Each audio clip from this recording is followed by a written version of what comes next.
Welcome everyone. We'll just give people a few more minutes to join.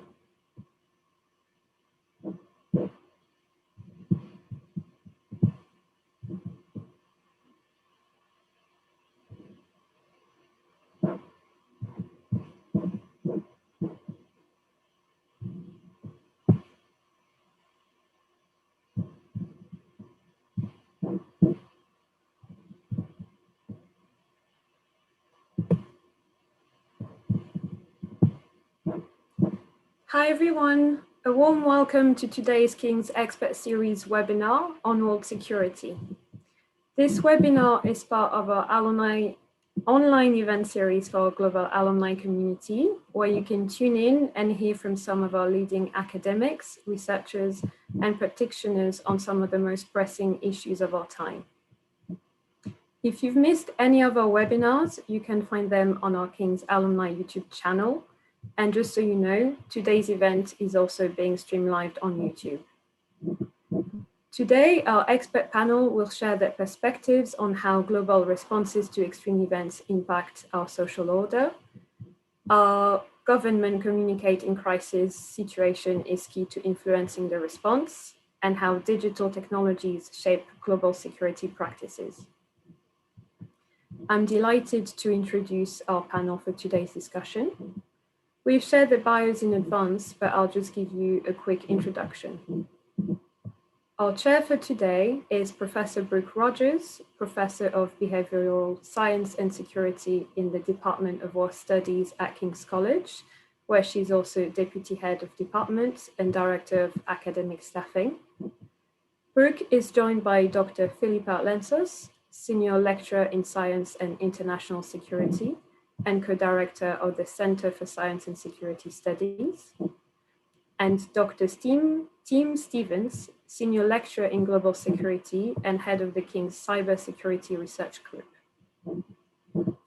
Just a quick note on the format of the event before handing over to our chair. Following introductory remarks from our panel, we will then turn to questions from the audience. Thank you to those who've already submitted questions in advance. We have them on hand, but if you have a question during the webinar, please use the Q&A function at the bottom of your screen. As we've got a lot of attendees on the call today, we might not be able to answer to all of your questions, but we'll do our best to get through as many as we can. You can also participate by pressing the like button next to other people's questions, so we can see which questions are the most popular. As usual, you can continue the discussion on LinkedIn using the hashtag King's Expert Series. I'll now hand over to Brooke to chair today's discussion. Thank you ever so much. And I'll say good afternoon to everyone and thank you for joining us.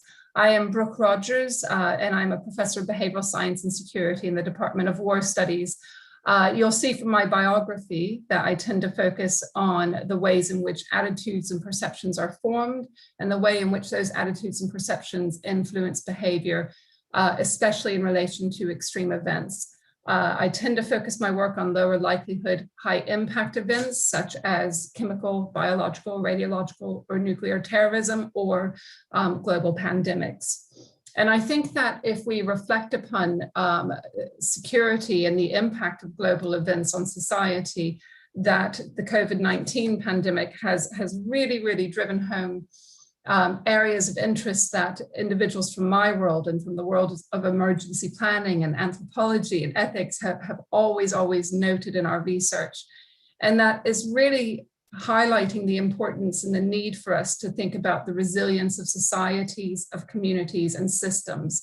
So much of the planning and practice that goes into place around global events focuses really on the physical sciences and the physical solutions or preventions and solutions to these events. But I've always argued that as much as we need those and we must invest in the development of those approaches, those very physical approaches, we will never, ever be able to realize their true effectiveness without understanding the social systems and the behavioral systems in which they're used.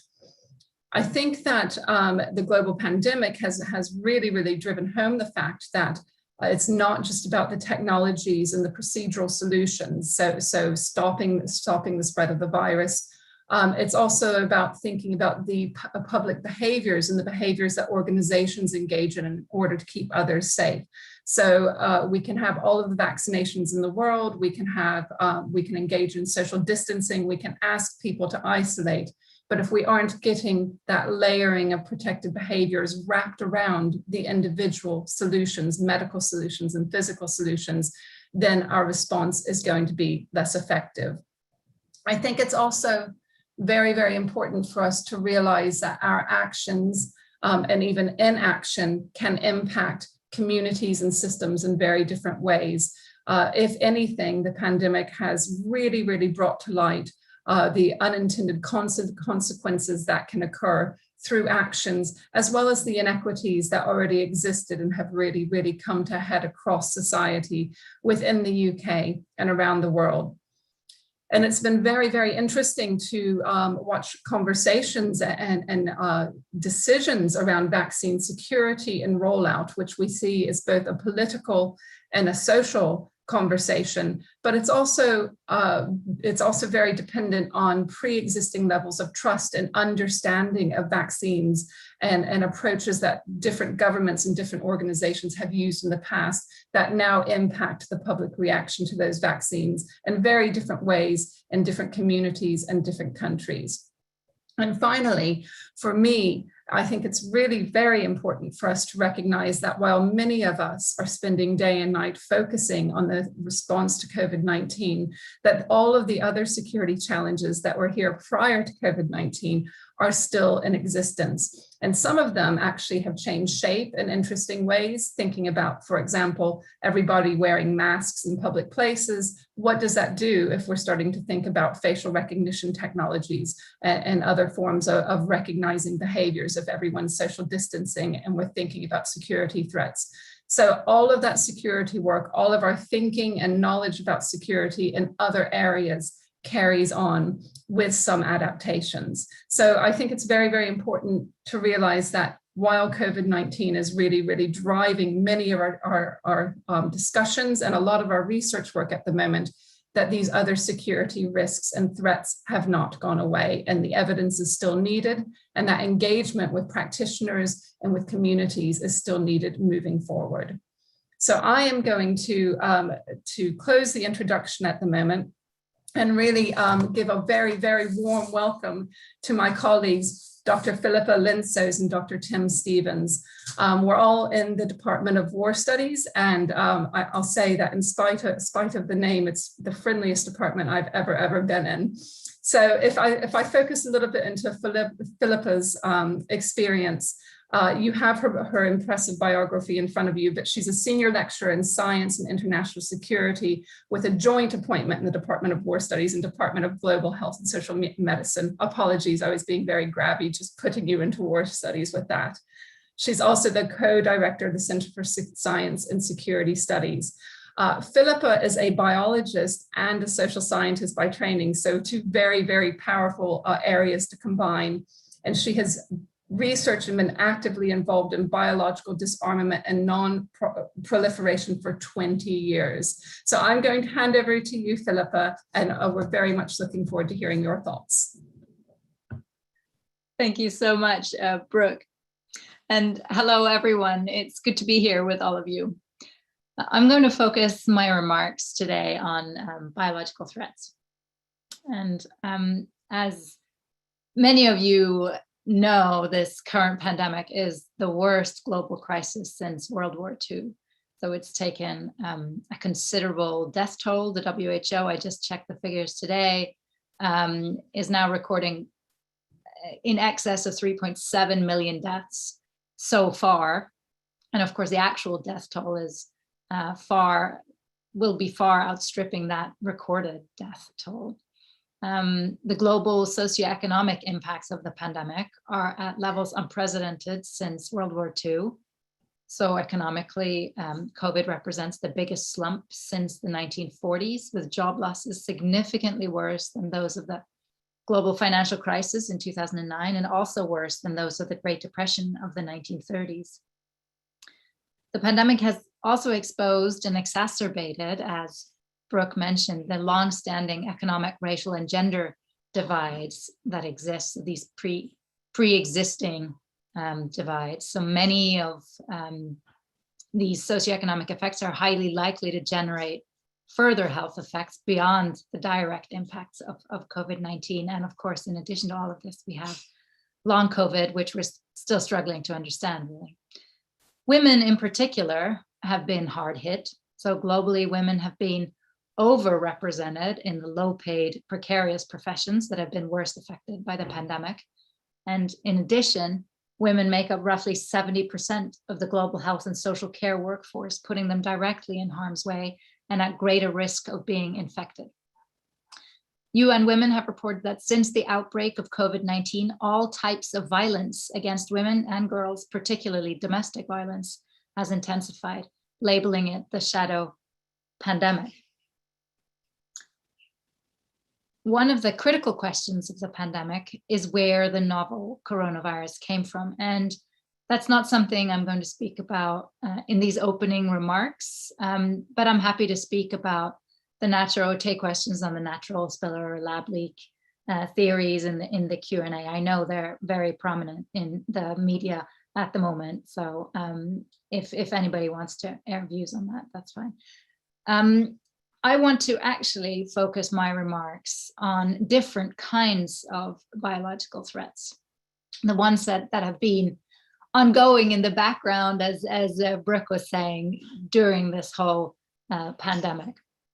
So the pandemic has highlighted threats from natural and emerging diseases, but the threats from accidental and deliberate biological outbreaks must not be underestimated.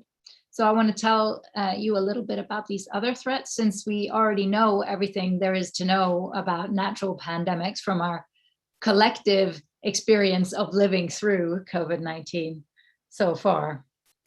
So in terms of accidental threats, I'm sure you are all aware, especially with the rapid production of the new COVID vaccines, that clinical work and scientific studies on pathogens are really important for public health. They're also important for biomedical advances and for disease prevention in general. But some of these activities pose really significant risks. So maximum containment laboratories, that are commonly referred to as biosafety level 4 labs, are designed and built to work safely and securely with the most dangerous bacteria and viruses. There is, however, currently no requirement to report these facilities internationally, and no international entity is mandated to collect such information and provide oversight at a global level. And there are also no binding international standards for safe, secure, and responsible work on pathogens in maximum containment labs. Globally, there are now around 60 containment BSL-4 laboratories that are either planned, under construction, or operation. And these are spread through Asia, Africa, Europe, Russia, and the Americas. And I've recently done a survey to find out exactly that number. It was launched last week, and we've got this interactive map on a website called globalbiolabs.org, where you can go for yourself and see where these facilities are based, and the sorts of bio risk management practices that are implemented in the countries where those labs are based. These facilities handle some of the most dangerous pathogens, and they often carry out genetic manipulation of these pathogens. And some of those pathogens will have pandemic potential. Additionally, as a consequence of COVID-19, many more researchers are now working with coronaviruses, including researchers who may not have previously worked with these viruses and who therefore have less biosafety experience of working with coronaviruses. So the upshot is of all this that risks of accidental releases are proliferating or increasing globally. So that was the accidental release type of biological threat. I turn now to deliberate biological threats, because these too are, of course, of increasing concern. should the intent be there, advances in science and technology, and especially in genomic technologies, are significantly facilitating a number of ways to manipulate pathogens. So you can now enhance pathogens to make them more deadly. This happens sometimes with gain-of-function research, which might be something you've read about recently in the media or in the news. You can also modify low-risk pathogens, so pathogens that don't really affect human beings, for instance, to become high impact. So they go from low impact to high impact, or from not affecting humans to affecting humans. Science is now enabling us to genetically engineer entirely new pathogens that have never existed before in nature. And we are even able to recreate extinct high impact pathogens like the variola virus that causes smallpox. These possibilities are all coming at a time when new delivery mechanisms for transporting pathogens into human bodies are also being developed. So in addition to the bombs and missiles and cluster bombs and sprayers and injection devices of past biological warfare programs, it's now also technically possible to use drones, nanorobots, even insects to deliver pathogens into targets, whether they might be human bodies or crops or animals. As genomic technologies develop and converge with artificial intelligence, machine learning, automation, and robotics, an ever more refined record of human biometrics, emotions, and behaviors will be captured and analyzed. Governments and increasingly private companies will be able to use biological data far more precisely than they have ever done before. And this creates unprecedented control. Adding computing power to bioinformatics could not only be used to speed up the identification of harmful genes or DNA sequences, but it could open up possibilities of ultra-targeted biological warfare. Now, this is the final point I want to make. And it's a biological threat that has become ever more apparent during the pandemic, and which has actually increased significantly as the pandemic evolved. And that's biological information warfare. So as you will all be very conscious of, the hallmark of the pandemic has been what the WHO has labeled an infodemic. The incredible amount of information that has been around. And that infodemic has made it difficult to separate truthful and trustworthy sources of information from false or misleading ones. And while misinformation and outbreaks have long coexisted, this phenomenon has been disproportionately amplified in the last decade by a combination of social media, the normalization of fake news, and the delegitimization of scientific experts. The infodemic likely influenced the course and severity of the pandemic by amplifying mistrust of official reporting and the rejection of scientific evidence by parts of the general public. This has had real health consequences, including people not seeking treatment, stigmatization of those that have been affected, violence against government response facilities or healthcare personnel, and the exacerbation of existing political sentiment and movements, such as those opposed to government or foreigners and immigrants. It's therefore possible to argue that the consequential nature of the campaigns means that they should be considered as a form of biological threat. So by using disinformation campaigns, states can produce the consequences of biological terrorism and biological warfare without actually deploying traditional biological agents. So biological information warfare aims to undermine the socio-political and economic systems by weaponizing or virtually escalating natural outbreaks, rather than directly inducing mortality or morbidity into populations through the deployment of harmful biological agents. And these kinds of battles of influence are likely to escalate in the future. So a biological information warfare capability that could replicate the effects of a biological agent while remaining outside of existing normative frameworks poses significant challenges to disarmament efforts. And there are currently talks in the disarmament community about how best to address that. But to conclude in the last 30 seconds I've got, when it comes to biological threats, it's clear the biological threat spectrum is very complex and evolving. It includes natural disease outbreaks, like we've seen in this pandemic, but it also includes the unintended consequences of lab accidents. It includes the intentional use of disease as a weapon, as well as now arguably biological information warfare. The pandemic is far from over at this point. Its impacts will likely be deep and wide for years to come, including in international security policy. With that, I'll turn over to you, Brooke. Thank you very much. Thank you so much, Philippa. And I always love hearing you present because there are just so many intersections between our research worlds. Someday we might get to actually research together off into the sunset. That would be lovely. So I'm going to move over to Tim Stevens, Dr. Tim Stevens, and just a brief introduction.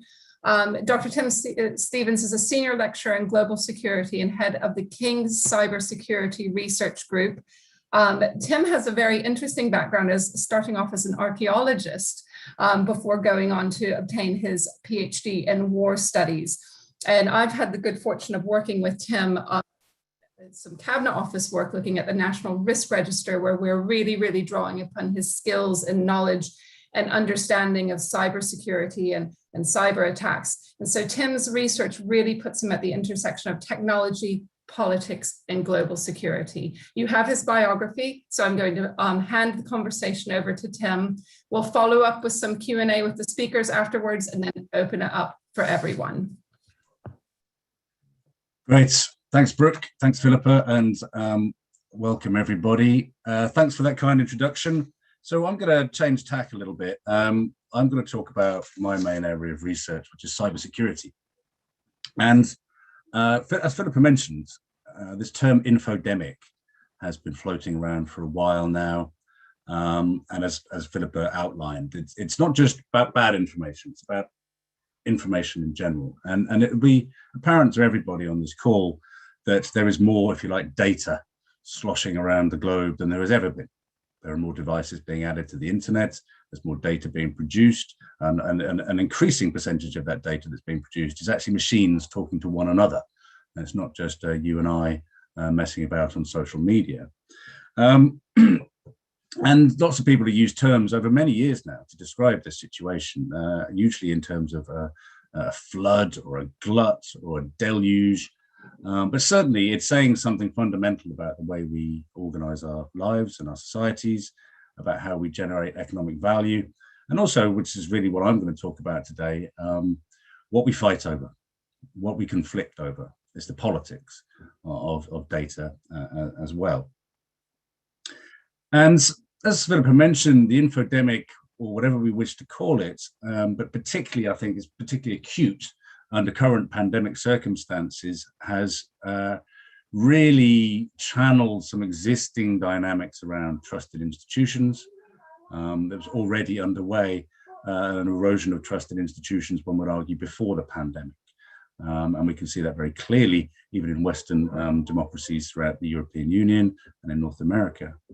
And these have had an effect on national security and international security as well. And we'll come back to that in a moment. But all of these, from my perspective, pandemic and the infodemic, set against a background, quite a long background now, of debates and conversations and increased attention to something we call cybersecurity, and of course cyber insecurity as well. Cybersecurity is very broadly the protection of data and information systems from unauthorized access of various kinds. And what's been really interesting about the pandemic is that in some respects, it has shown us actually how resilient these information systems are. The Zoom and Teams that we use every day and many other platforms, it's absolutely unthinkable what the pandemic would be like for those of us who deal, if you like, in knowledge exchange without these platforms. And luckily, most of them have stayed up most of the time.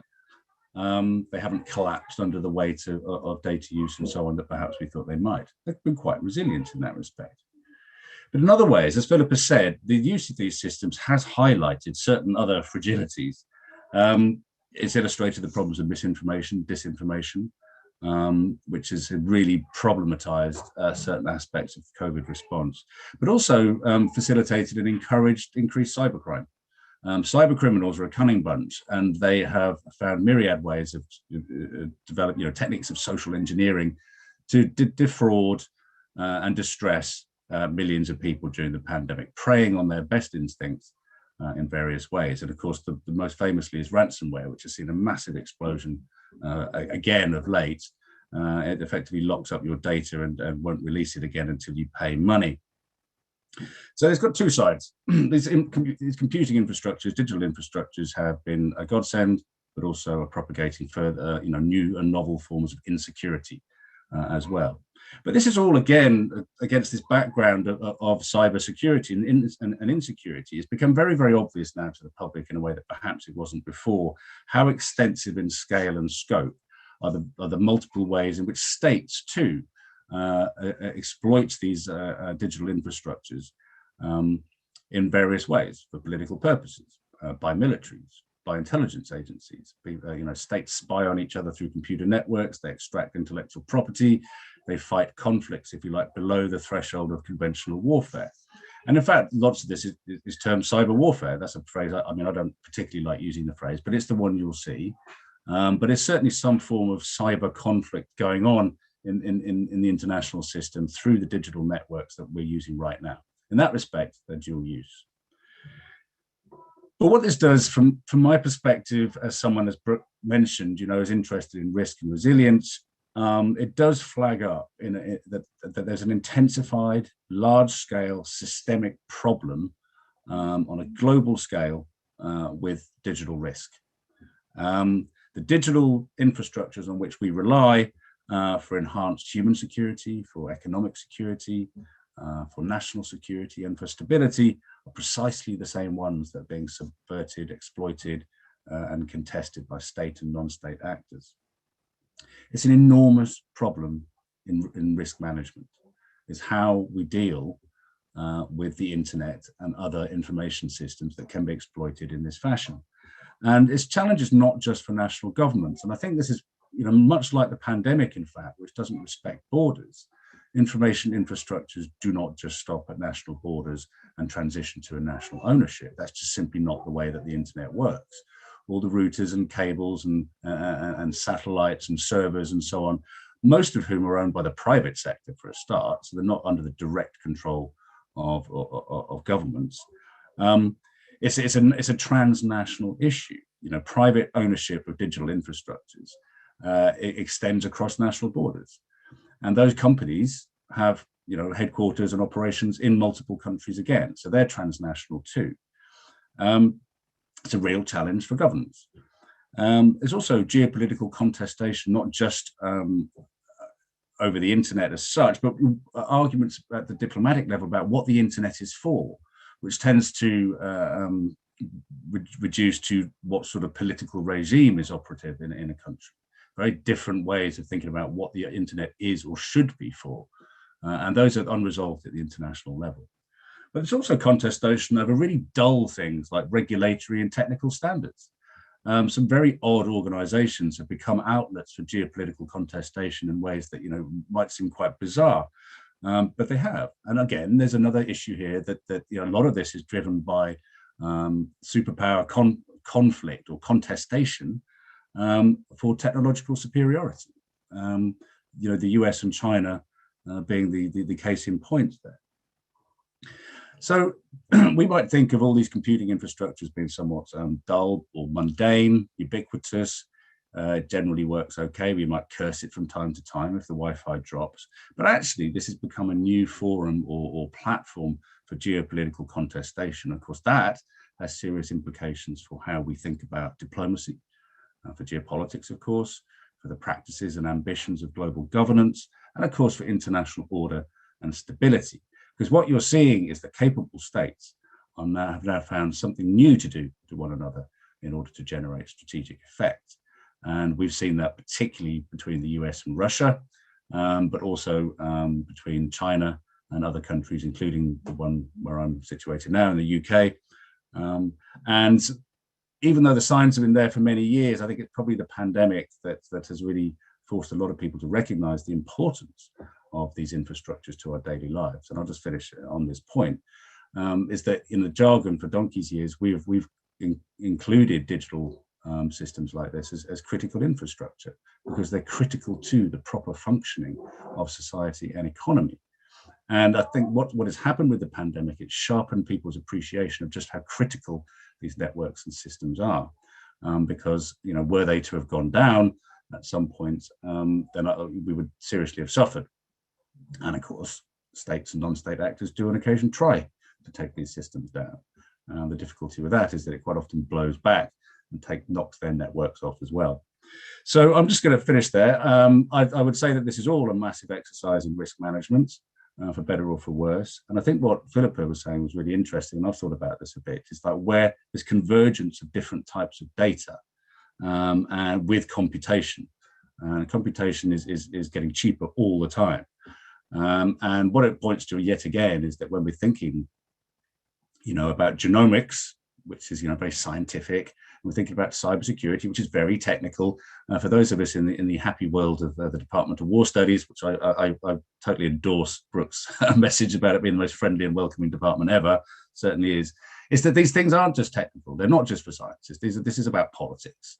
This is about who gets what. And COVID has shown us that something, you know, genetic, as it were, has been intensely political and will continue to be, I suspect, for decades to come. I'm going to leave it there. Thank you so much, Tim. Absolutely covered so much ground, and I have a lot of questions for you along the way.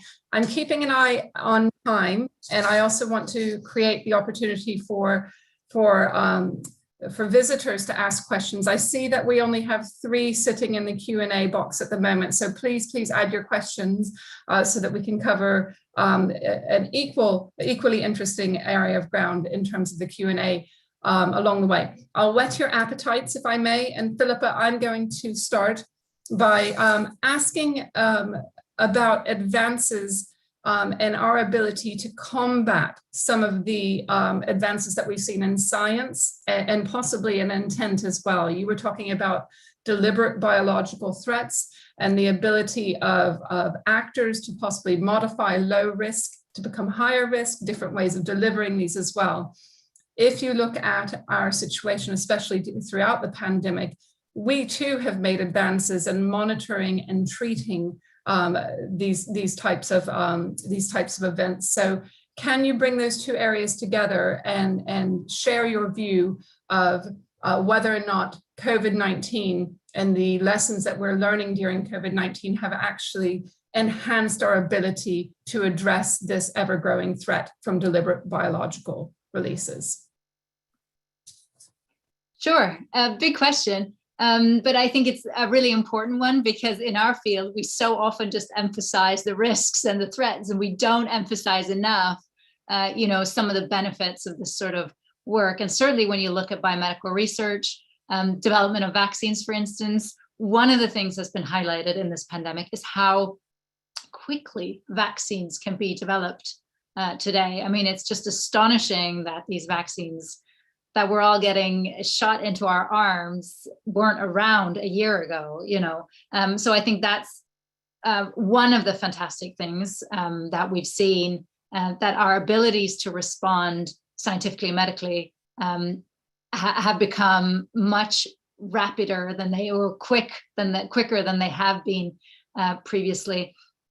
Another thing that I think has been highlighted in this pandemic, which counterbalances the concern about, the rapid development of science and technology, is that actually some of the response mechanisms are not based on technology. Some of the response mechanisms are very simple, like washing your hands, distancing. Others are, information-based, understanding social processes, how people work together or interact, understand information. all of those behavioral aspects that you are more than familiar with. Also in terms of laboratories, I mean, there has been a lot of, and there is currently a lot of concern about the sorts of work that's being done in laboratories. So this study that I was involved in to try to map these kinds of high containment facilities, or these BSL-4 facilities, our key finding was these are increasing, they're booming around the world. We're having more of them now than we had before. And the sort of research that's being undertaken is riskier than it has been before. So it goes along with the kind of scientific trends. And of course, it's important there to make sure that proper risk assessments are in place, that that countries have proper laws and regulations.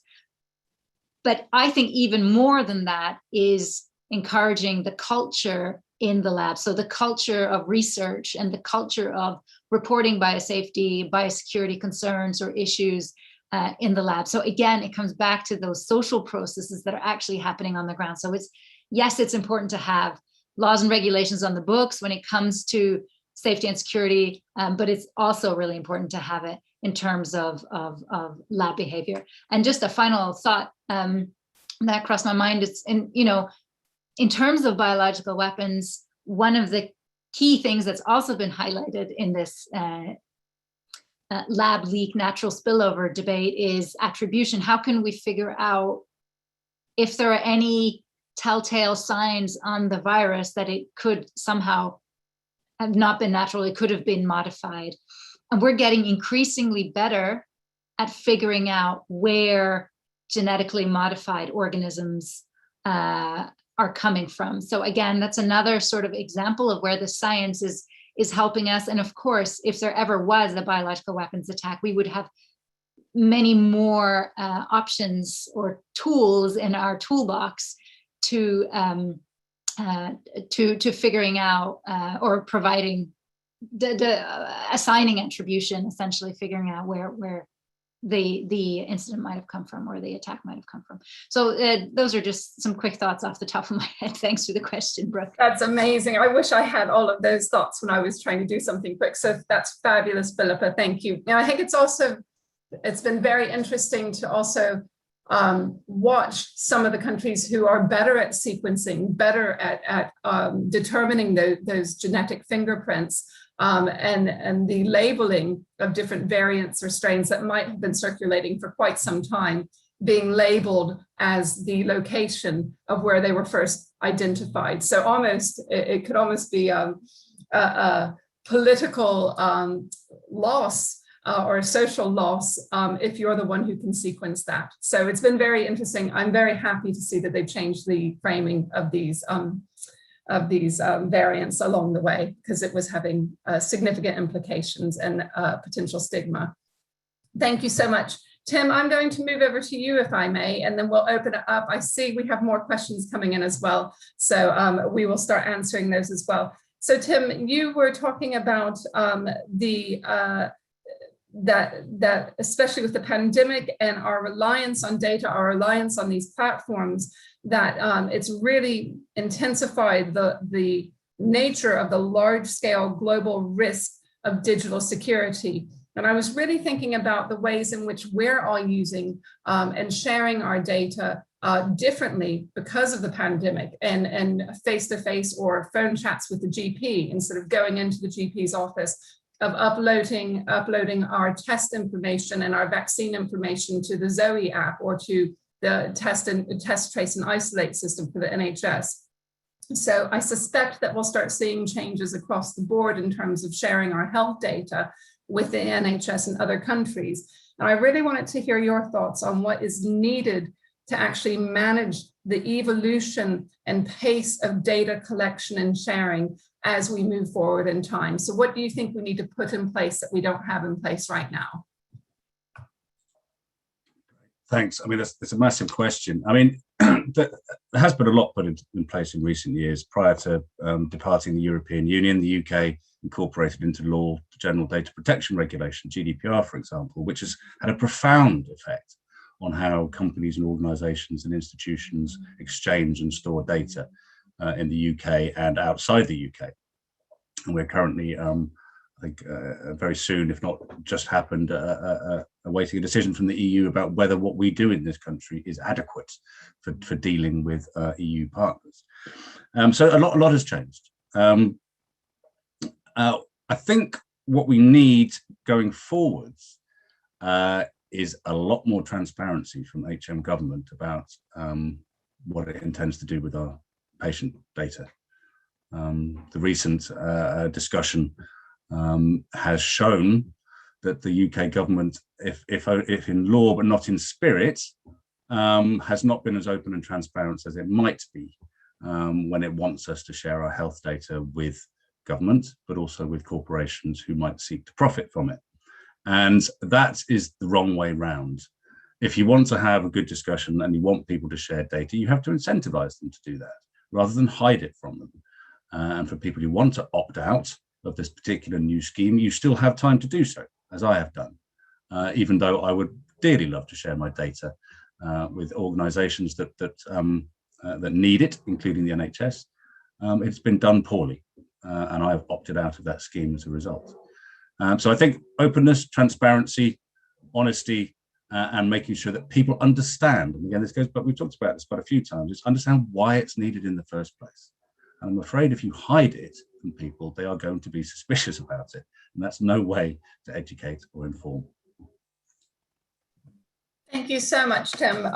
Really, really important principles, I think, that can underpin so many of our approaches for any kind of information sharing, really openness, transparency, and really telling people how the information is going to be used. So thank you so much. I'm going to swing over to some of the questions coming in, and the alumni office is being absolutely lovely and filtering some over to us as well, so so that we can pick these out. So the first question we received is from Catherine Griffiths.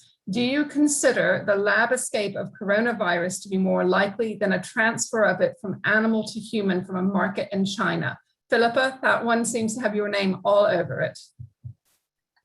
Sure. I guess the most important thing to say is there is no hard evidence for either theory at this point.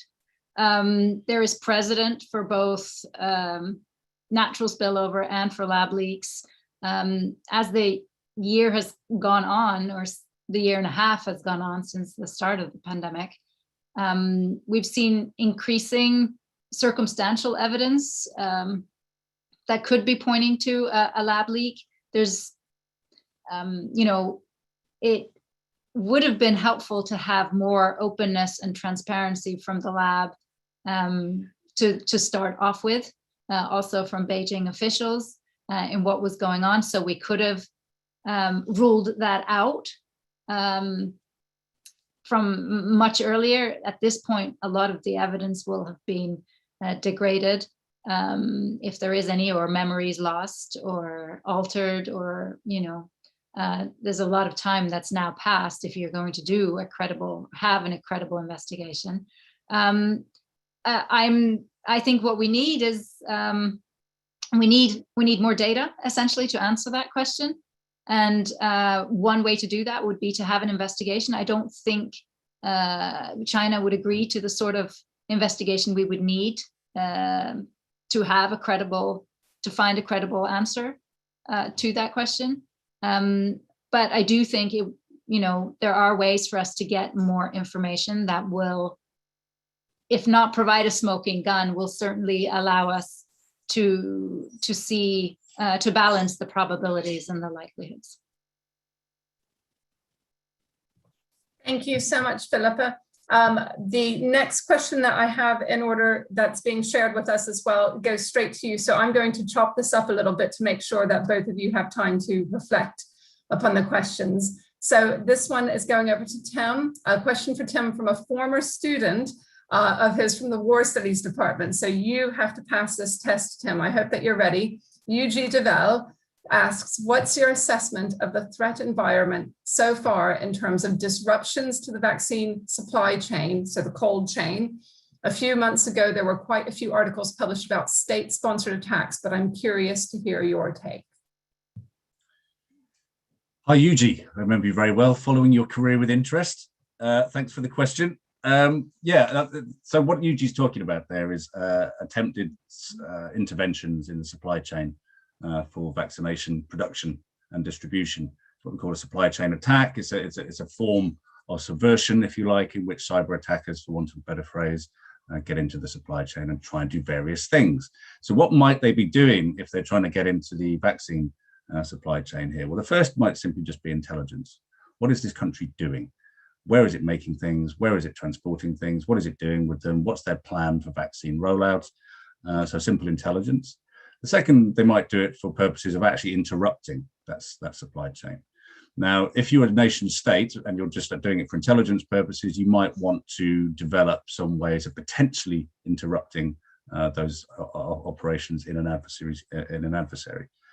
If you're a criminal, though, you might want to interrupt them for purposes of extracting financial value from them. And this goes back to what I was talking about with ransomware earlier, actually locking up certain informational assets or data and saying, we will destroy these if you don't pay us X amount by Y date.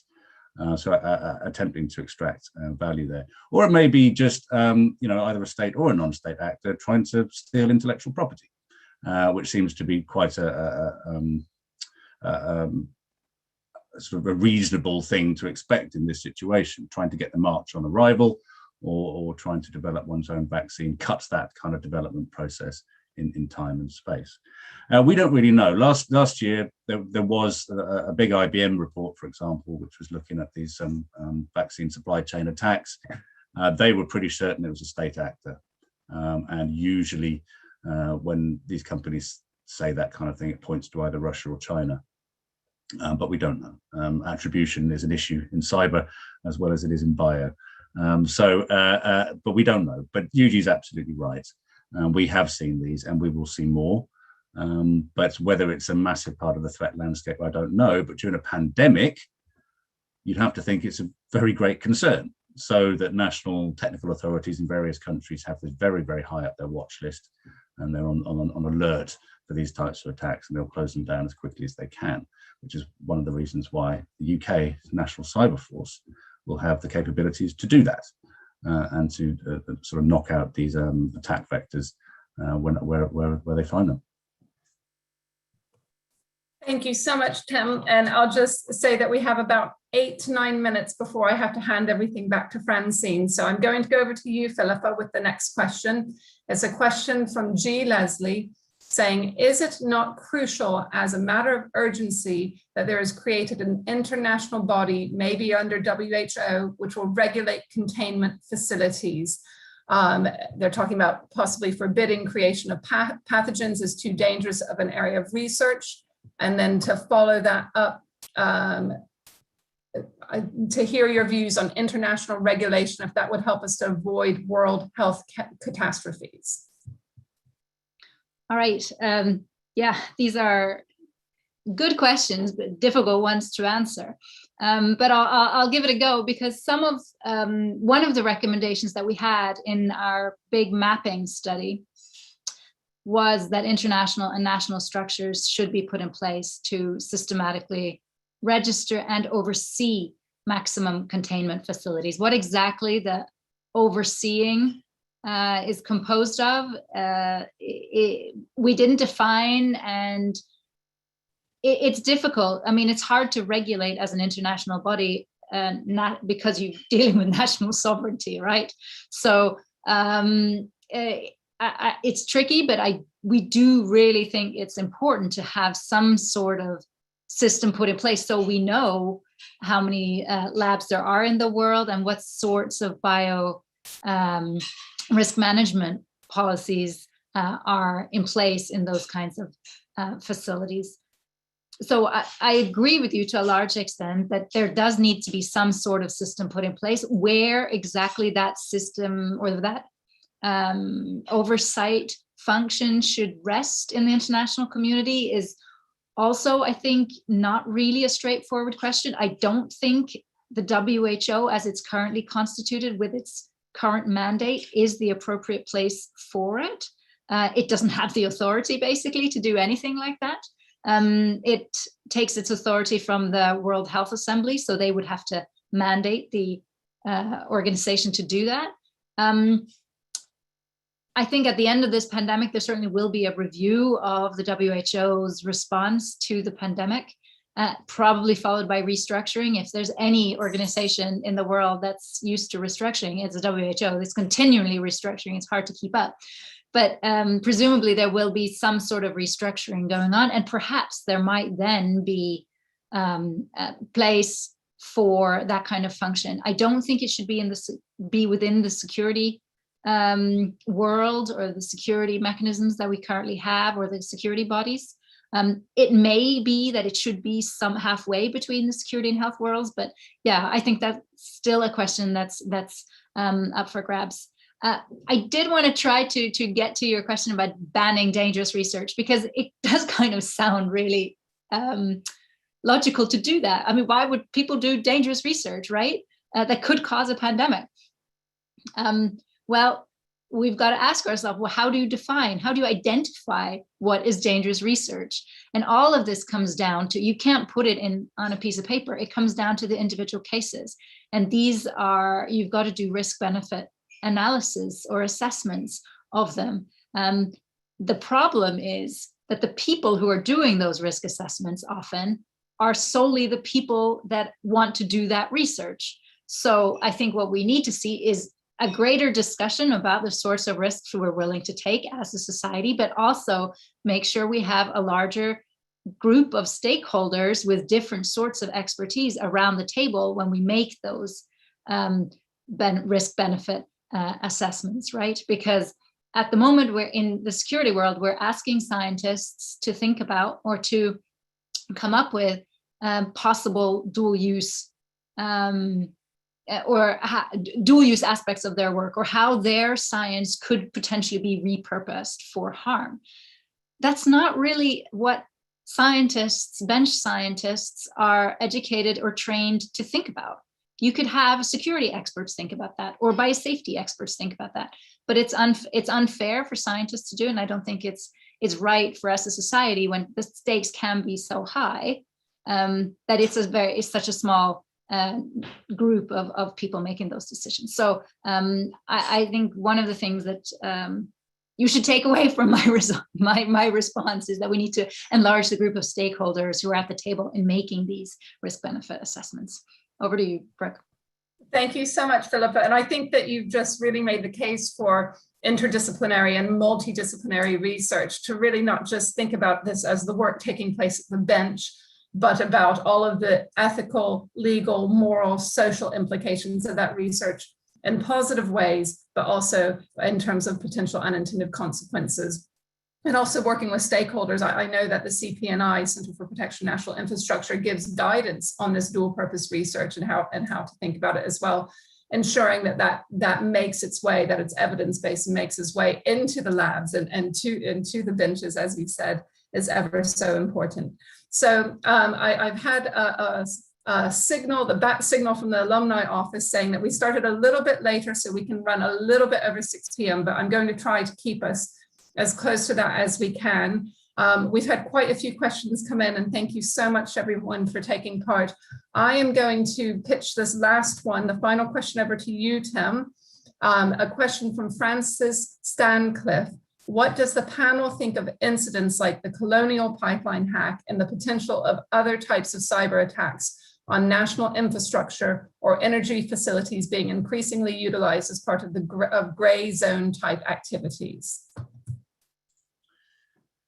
Yep, thanks, Francis. I mean, that's really where a lot of the discussion is at right now. And when I mentioned earlier, this activity being below the threshold of conventional war, this is the grey zone that you're talking about. So sub-threshold is another piece of jargon you'll hear. And what's going on in that space is that, as precisely as you say, states and other actors are finding new ways of contesting their place in the world, and whether that's in a revisionist sense, or as with China, arguably, or whether it's in a hegemonic sense, which is the argument people make about the United States.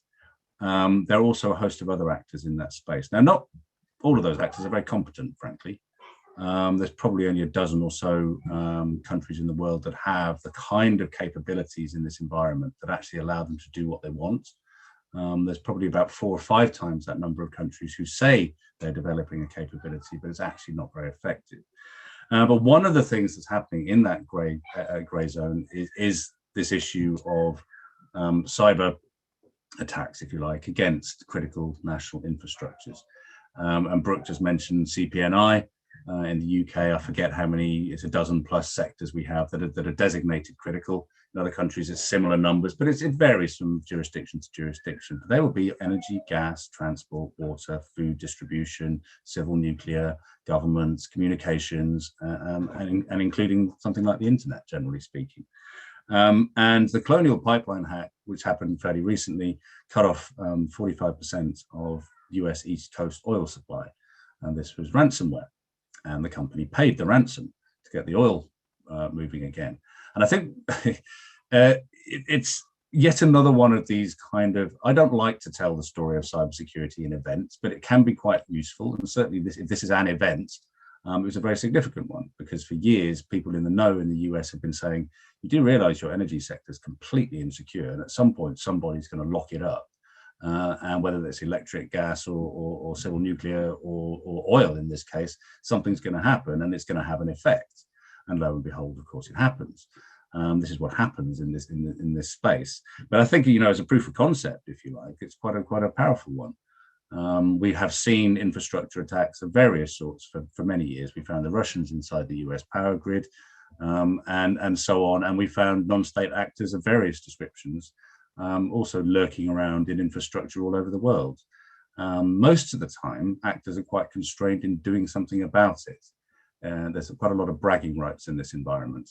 Or it might just be that you're developing intelligence, developing a working knowledge of an adversary's or another nation's power grid, for example. How does it work in case we need to operationalize something in the future? It's one of the reasons why it can be so difficult to tell the difference between cyber espionage and cyber warfare, if you like, is that they look the same.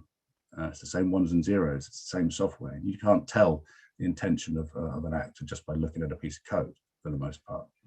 But yep, Francis, you're right. This is an area of deep concern to national security folks, not just in the United States, but in any country that has developed infrastructure. And by that, I mean pretty much all of them these days.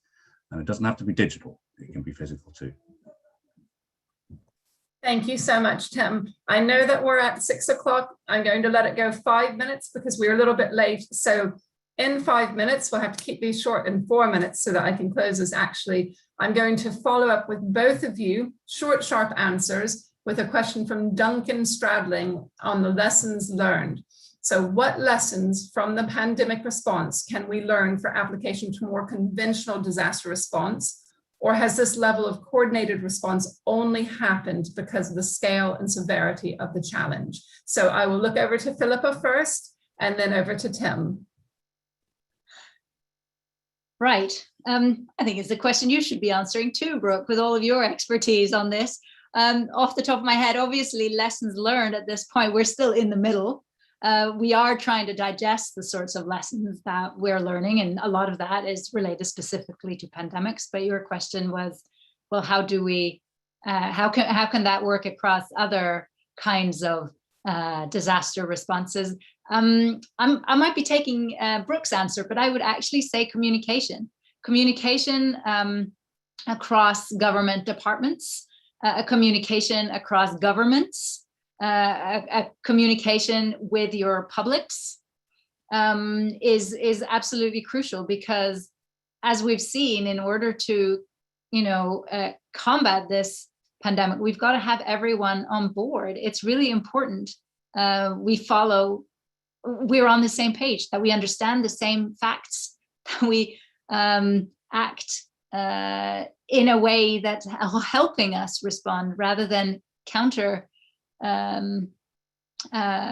working against each other. So yeah, my money would be on communication. Thank you so much, Philippa. I'm going into early retirement now with the focus on communication. Perfect, lovely answer, thank you. I'm going to move over to Tim to hear your views on this as well. Yeah, I mean, we're still only part way through this thing, but I can come up with a list of about 85 things. But I'm just going to talk about two very briefly. And the first is from the cyber perspective, then I'm going to widen the aperture a bit. From the cyber perspective, one thing we've learned is that criminals will never let a good crisis go to waste. And this has been an absolute shot in the arm to cybercrime.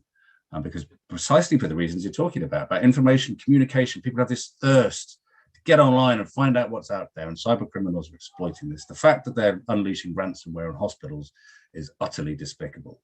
If there was some way of tracking these people down, which states are trying to do, they should have the book thrown at them, because this is absolutely, you cannot justify that sort of behavior. But cyber criminals don't care any more than any other criminal. They're very smart, they're very cunning, and people like you and me are imperfect, and we fall for it. The second thing is just a wider point, I would say, is that states never let a good crisis go to waste either. And the politicization of this pandemic, both in actuality and in response, has been also deeply unedifying to watch. I think, Philippa's comments about WHO are well taken. But WHO is comprised of states, and I think we often, grant too much power to the UN or so on, or to these global governance organizations, forgetting, of course, that generally they're intergovernmental. And it was clear from day one, when this first blew up in Wuhan, it was clear from day one that the US was, for example, was going to blow this thing up, and it did. And it's a miracle it's still standing, but it is. But it's not just looking at the WHO, looking at the sort of vaccine nationalism, as it's been called, and so on. And it's, if I think the massive lesson from this is that where we have cooperated, both between countries and between sectors, we've generated really amazing, phenomenal results. I never thought you could get a vaccine onto market that quickly, for example. And the cooperation aspects of the pandemic have been quite amazing to behold. But there, as I said, there's some other aspects that I hope we learn from, but I fear maybe this is the Department of War Studies' true colours. I fear that we probably won't learn from it the lessons that perhaps we should. Thank you so much, Tim. And just to reflect upon your response as well, I think even taking that out another step further is to really say that we also have to worry about the politicization of science and scientists as well. That has been a real eye-opener for me and some of my roles, and I think for the scientific community, watching how we navigate and negotiate those spaces. And I think it's really, really driven home the real value of independent evidence generated from academics. So we are not stepping up into this in consulting roles. So many of the scientists giving their time are doing this voluntarily, because it's the translation of their life's work into trying to support society and to help everyone get through this. So once again, I think the importance of academia, of research, and maintaining that independence as we explore these issues and generate evidence for this type of event, it just is ever so important, and confirmed as even more important than ever in this context. So I would say thank you ever so much, Philippa and Tim. I could run this another hour, but I want to respect everybody's time, and I can hear children in the background of my screen and children in the background for you as well, Tim, at the moment. Thank you to all of our guests who have joined us and for your absolutely wonderful questions. Please feel free to reach out to us and to engage with the department as well. We have a lot of different activities and events being held that you can sign up for and join in the fun as we share our research and listen to the questions that shape our thinking. And also thank you to the alumni office. Francine, your guidance on this and our very busy schedules has just been amazing. And we're really, really happy to have this opportunity to have this discussion with, I think we had over 100 participants at one point, which was just beautiful. So thank you for your efforts, and I'm going to hand over to you.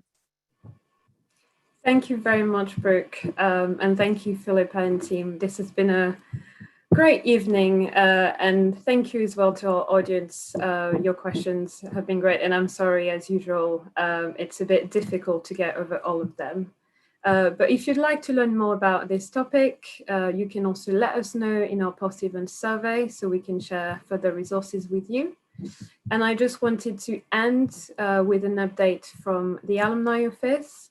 Just to let you know that Wednesday next week, we'll have King's alumna and renowned journalist, broadcaster, and author Angela Saini, who will be in conversation with Julia Gillard, chair of the Global Institute for Women's Leadership and former Prime Minister of Australia.